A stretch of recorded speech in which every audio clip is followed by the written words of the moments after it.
Thank you, Dr. Zacharias. This is now time for Q&A. Two things. First, if you have a question, please raise your hand, and one of three fine gentlemen will bring you the microphone. We're going to start over here to my right with Dave. The next question will come from the back with Corey, and then work our way around here to Rob, and if there's time, we'll make our way around again. Second thing, being succinct is a virtue. So please keep your questions short. Thank you. Hi. Thank you. I always listen to your radio presentations, and I really thank you for that. And I heard you talk about morality and how atheists deny the moral lawgiver, and you go through that argument. How do you respond to people like Richard Dawkins, who say that morality has to evolve for the survival of the community, and because they could pass on their genes to their progeny? Yep, no problem. By the way, our organization, the Oxford Center for Christian Apologetics, has just acquired a brand new location very close to Richard Dawkins' house in Oxford University. So we pray as he bicycles by every day, he will see that beautiful Oxford Center for Christian Apologetics building out there. Now, what he's referring to is my comment in some of my arguments for morality. When people say there's too much of evil in this world, therefore there isn't a God, my response is to help them frame the question. I say, when there's such a thing as evil, aren't you assuming there's such a thing as good? When you say there's such a thing as good, aren't you assuming there's such a thing as a moral law on the basis of which to differentiate between good and evil? But when you say there's such a thing as a moral law, you must posit a moral lawgiver, but that's whom they're trying to disprove and not prove. Because if there's no moral lawgiver, there's no moral law. If there's no moral law, there's no good. If there's no good, there's no evil. The question actually self-destructs. You have to be able to posit the basis of good and evil. And by the way, that is why Richard Dawkins, in his lectures on Voltaire at the British Humanist Association, actually went so far as to say that he denied such a thing as evil actually existed. He denies the reality of evil. And the reason he denied the reality of evil is because he's got to posit it with some ontic referent, some point of transcendent reference to which he has no claim. So now he's sort of playing footsies with the terms again, and then says it has actually evolved. So I would say to him, is he claiming to be more evolved than some other tribal places where they are maybe slaughtering each other? Are those people less evolved than he has? What is his basis of a height of rightness? Because he must at some point make some condemnation of something that is morally wrong.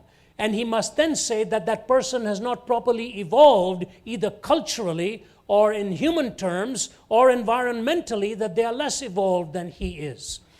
Here's the point that I think is unshakable.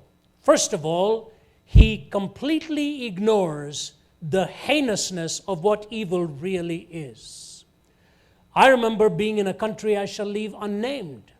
And I had just taken off from there. The plane was just a few years ago. It was heading on to Hanoi, making a stop on the way, and a Dutch woman was sitting next to me.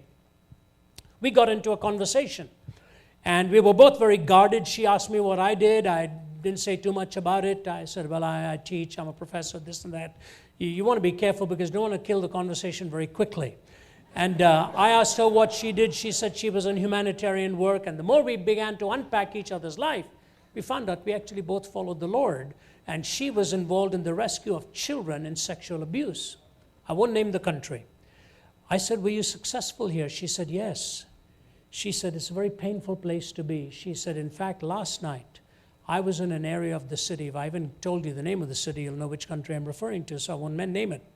She said, we're in this part of the city where men come at the end of the day, and they are given a concoction of snake's blood and hard liquor.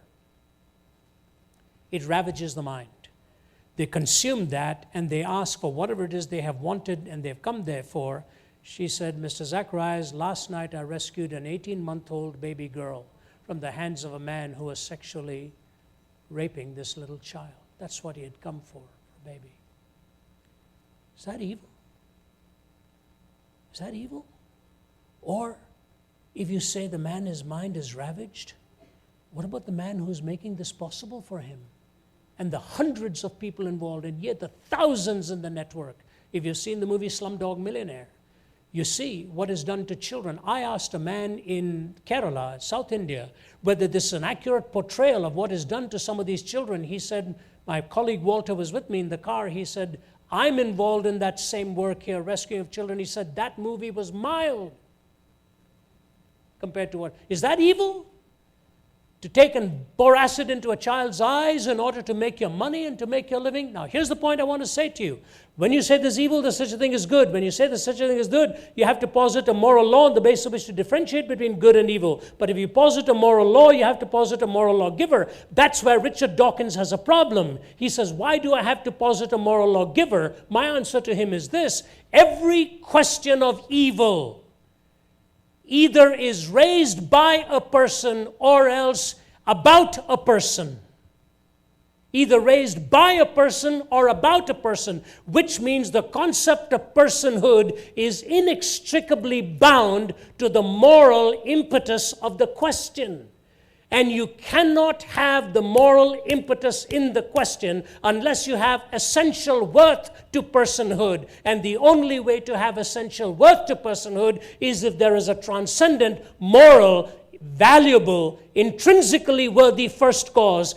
By virtue of him, we have that intrinsic worth, not because it's been conveyed by state or culture or any other power. So if intrinsic worth is indispensable for the validity of the question, the only way to justify intrinsic worth is if we are created by a being of worth, and therefore the question is only valid if worth is intrinsic, and worth is not intrinsic if we are not in part of a created order but randomly evolved from time plus matter plus chance. So evil self-destructs with the notion that human worth is nothing more than matter and culture. But evil is real when you see the essential worth of a person. And that's why the question is always raised by a person or about a person, which means personal value is indispensable. And you need a transcendent moral first cause in order to justify moral worth and personhood. That's my answer to them. Yeah.